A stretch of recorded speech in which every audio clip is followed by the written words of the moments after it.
Class 12-এ Bangla Kapotaksha নদ। এখানে Michael Madhusudan Dutta লিখেছেন। তিনি কপোতাক্ষ নদ সম্বন্ধে লিখেছেন। যখন মাইকেল মধুসূদন দত্ত এই কপোতাক্ষ নদ সম্বন্ধে লিখেছেন তখন তিনি বিদেশে এই নদের সম্বন্ধে স্মৃতিচারণা করেছেন। মাইকেল মধুসূদন দত্তের জন্ম 1824 খ্রিস্টাব্দে। তিনি বাংলাদেশের যশোর জেলার সাগরদিঘিতে জন্মগ্রহণ করেন। তার পিতার নাম রাজনারায়ণ দত্ত, মার নাম জাহ্নবী দেবী। মাইকেল মধুসূদন দত্ত ছেলেবেলায় খুবই মেধাবী ছাত্র ছিলেন। তিনি খুবই মাইস্টিরের ছাত্র ছিলেন এবং তিনি ল্যাটিন, গ্রিক, রোমান, ইংরাজি বিভিন্ন সাহিত্যে খুবই পারদর্শী লাভ করেন। ছোটোবেলা থেকে তার স্বপ্ন ছিল তিনি ইংরাজি সাহিত্যে যথেষ্ট খ্যাতি অর্জন করবেন এবং ইংরাজি সাহিত্যে তিনি বড় লেখক হবেন। বাংলা ভাষায় তার অপূর্ব প্রাচুর্য থাকলেও, অপূর্ব জ্ঞান দক্ষতা থাকলেও ইংরাজি ভাষার দিকে তিনি ঝুঁকেছিলেন এবং তিনি বাংলা ভাষায় কিন্তু প্রচুর নাম করেন, কারণ বাংলা ভাষায় অমিতাক্ষ ছন্দের স্রষ্টা হিসাবে মাইকেল মধুসূদন দত্ত খুবই জ্ঞানী এবং অভিজ্ঞ ছিলেন। কিন্তু ইংরেজি সাহিত্যের প্রতি তার মনোযোগ তাকে বিদেশে নিয়ে যায় এবং তিনি খ্রিস্টান ধর্মে দীক্ষিত হন 1843 খ্রিস্টাব্দে। তার ফলে পিতার বিরাগভাজন হন এবং তিনি বিদেশে যান এবং সেখানে ফ্রান্সের ভার্সাই নগরীতে থাকাকালীন তিনি ইংরেজি সাহিত্যে বড় একজন সুপণ্ডিত হওয়ার চেষ্টা করেন। কিন্তু বৃথা চেষ্টা, ইংরেজি সাহিত্যে তিনি সেইভাবে নাম অর্জন করতে পারেননি।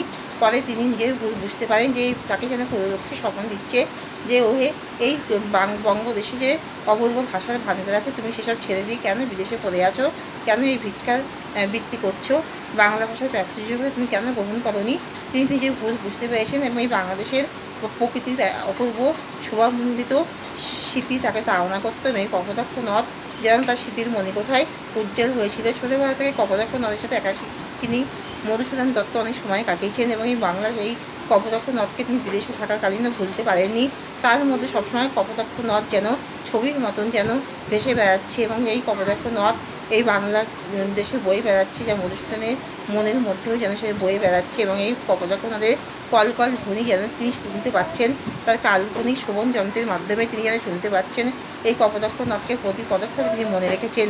এই কপোতাক্ষ নদ যেন বাংলার অপূর্ব শোভামণ্ডিত করেছে এবং এই বাংলাদেশকে কপোতাক্ষ নদ বয়ে চলেছে তার আপন কলকল ধ্বনিতে, তার ছন্দে। কপোতাক্ষ নদের এই সুন্দর মধুর্য কবিকে মুগ্ধ করেছে। কবিতার নিজের স্মৃতিচারণায় এই কপোতাক্ষকে খুবই সুন্দরভাবে বর্ণনা করেছেন যে কপোতাক্ষ নদ এতটাই কবিকে আপন করেছে যে কবি যেন মনে হচ্ছে তিনি যেন ছুটে এই কপোতাক্ষ নদের কাছে চলে আসবেন। কিন্তু বিদেশের পরিস্থিতি তাকে আসতে না দিলেও তিনি মনে করছেন কখন তিনি তার এই আপন জনে কপোতাক্ষ নদের কাছে গিয়ে তার সেই ছেলেবেলার সেই স্মৃতি তার মনে পড়ছে।